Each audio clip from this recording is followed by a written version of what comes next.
Assalamualaikum warahmatullahi wabarakatuh. Kami dari kelompok 2 akan mempresentasikan bab 4 mengenai peramalan dalam fraksi waktu mata kuliah Manajemen Keuangan.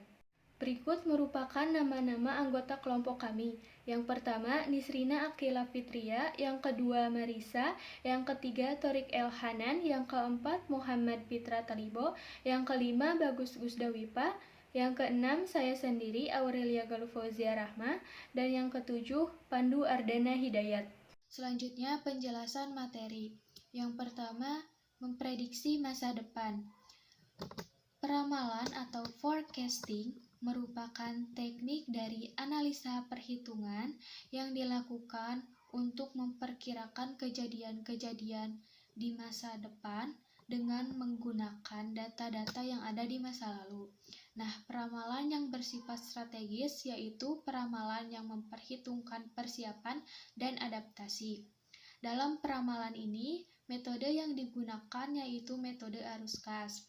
Peramalan arus kas adalah strategi organisasi yang dinyatakan dalam angka. Peramalan arus kas ini memberi bobot pada tujuan dan sasaran organisasi, serta menciptakan langkah-langkah yang akan dilakukan oleh organisasi ke depannya. Selanjutnya, kurva arus kas. Kurva ini merupakan alat yang paling penting dalam peramalan arus kas. Gambar 4.2 ini merupakan kurva 1 tahun peramalan arus kas. Misalkan, jika tahun lalu sekolah Anda memperoleh 100.000 US dollar selama lelang penggalangan dana tahunan, maka kurva pendapatan akan mencerminkan jumlah pendapatan tersebut.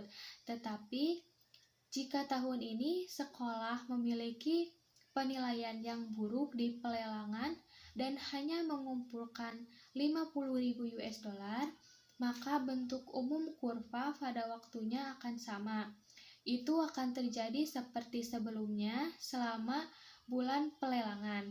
Tetapi amplitudonya atau tinggi kurva akan menjadi setengah dari ukuran tahun sebelumnya, dikarenakan 50.000 US dollar adalah setengah dari 100.000 US dollar.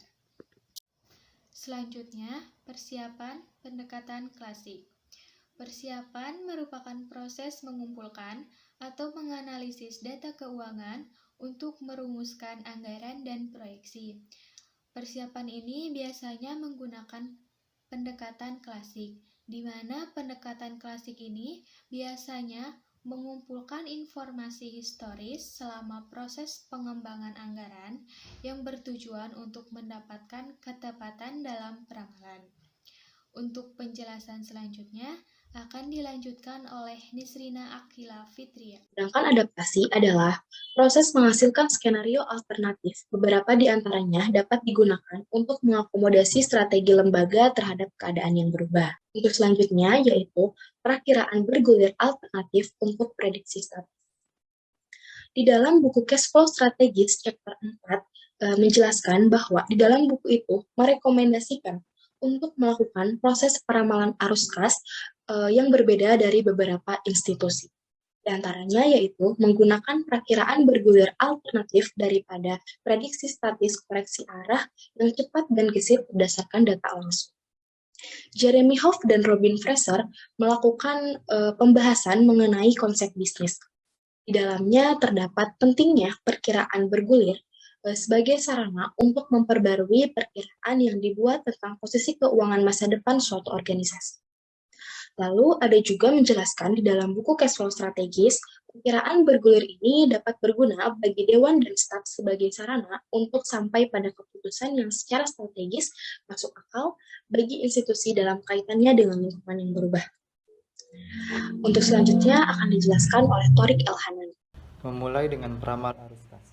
Ada beberapa aturan yang harus diikuti untuk memulai meramal arus kas. Aturan pertama, gunakan konsep akuntansi berbasis kas daripada konsep akuntansi akrual saat mengisi peramal arus kas. Karena sebagian besar lembaga nirlaba yang telah diaudit menggunakan akuntansi akrual dan Anda sebaiknya mengambil buku cek dan rekening kas kecil.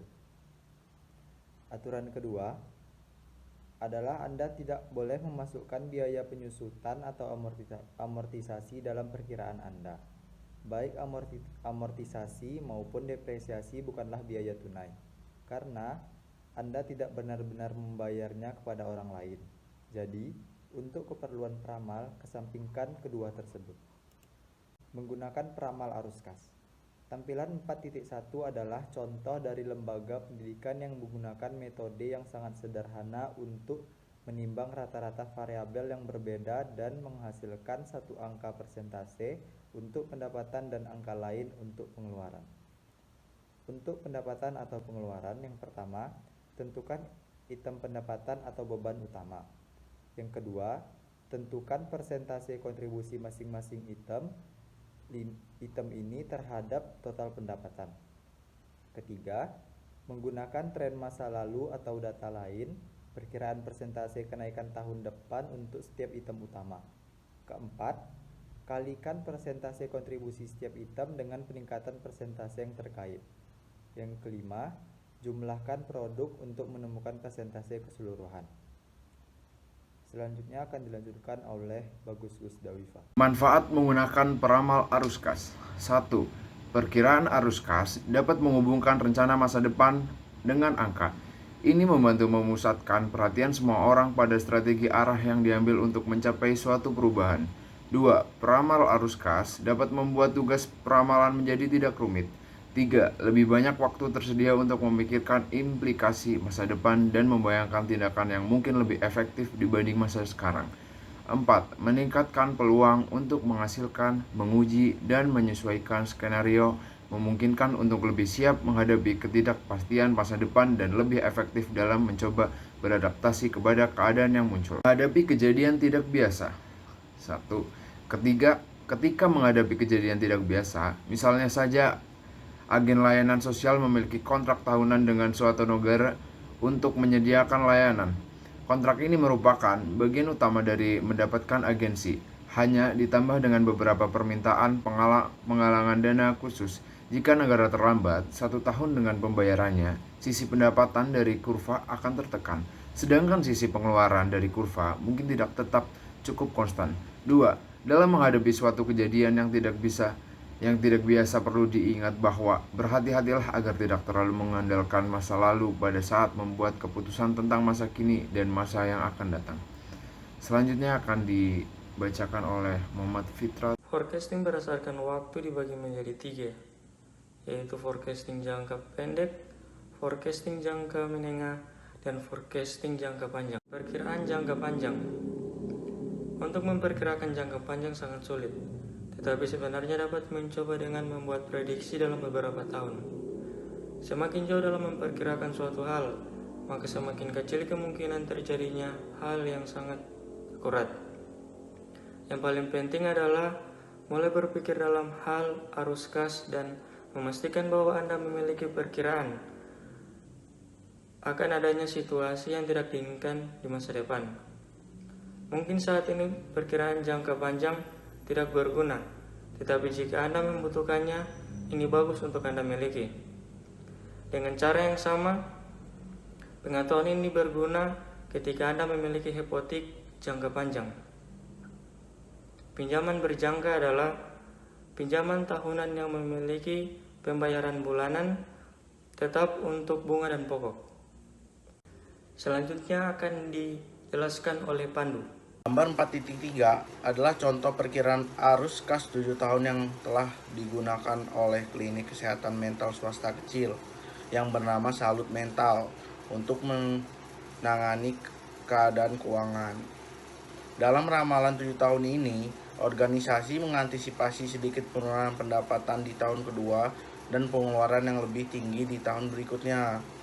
Kemudian, ketika klien mendekati kapasitas peningkatan pendapatan dan pengeluaran akan stabil. Yang membuat proyeksi ini berharga bukanlah keakuratan angka, tetapi cara memungkinkan dewan dan staf untuk dengan cepat melihat dampak dari sedikit variasi dalam pendaftaran klien dan kemampuan mereka untuk meningkatkan biaya minyak pemanas di pertengahan tahun. Dalam kaitannya dengan seluruh anggaran tahunan, bentuk kurva tetaplah konstan. Dalam proyeksi 7 tahunan ini, lagi pula itu dihasilkan menggunakan angka tahunan awal sebagai basis. Namun, ketika asumsi pendapatan oleh pengeluaran tahun diperkenalkan, mereka menuju tren kenalkan dengan pasti. Ini adalah kunci untuk menggunakan ramalan. 3 langkah mengkompensasi indikasi awal penurunan pendapatan. Analisis biaya dilakukan dan keputusan dibuat untuk mengurangkan sebesar 20% untuk tahun selanjutnya sebagai cara untuk meningkatkan jumlah klien. Setelah ditentukan bahwa beban kas dapat meningkat, setidaknya sebanyak itu tanpa kehilangan kualitas layanan. Kajian terhadap anggaran menunjukkan bahwa total pengeluaran hanya dapat dikurangi sebesar 10%. Klinik itu berjalan sangat ramping seperti yang bisa dibayangkan. Mengingat sebelumnya jika indikasi awal adalah bahwa pendapatan akan turun, dan meskipun ada beberapa pemotongan biaya, deposit untuk tahun ini kemungkinan akan sedikit lebih tinggi dari peningkatan semula. Terima kasih. Selanjutnya akan dibacakan oleh Marisa. Selanjutnya adalah strategi dan peramalan arus kas, akhirnya bersama-sama. Peramal arus kas memungkinkan suatu organisasi yang besar dan suatu organisasi yang kecil untuk memproyeksikan arus kas mereka. Ini menciptakan atau menimbulkan perkiraan yang kabur yang akan berguna untuk menangani peristiwa di masa depan. Pendekatan konvensional menciptakan apa yang tampak sebagai ramalan yang tepat. Namun sebenarnya, ramalan apapun akan tunduk pada sifat masa depan yang tidak pasti. Peramal arus kas bukanlah pengganti penilai manusia dalam organisasi atau dalam suatu entitas, tapi itu akan meningkatkan pemahaman finansial para pengambil keputusan dengan membuat pemodelan skenario masa depan menjadi sangat mudah. Ini adalah alat untuk memberikan pengambilan keputusan dengan gambaran yang jelas tentang arus kas suatu institusi atau arus kas suatu perusahaan. Ini juga mendorong manajemen risiko yang efektif dengan mengingatkan manajer dan anggota dewan untuk masalah keuangan yang tidak terduga. Akhirnya, tindakan meninjau kemungkinan akan sering merangsang atau memicu pemikiran yang baru dan strategis tentang bagaimana memecahkan suatu permasalahan.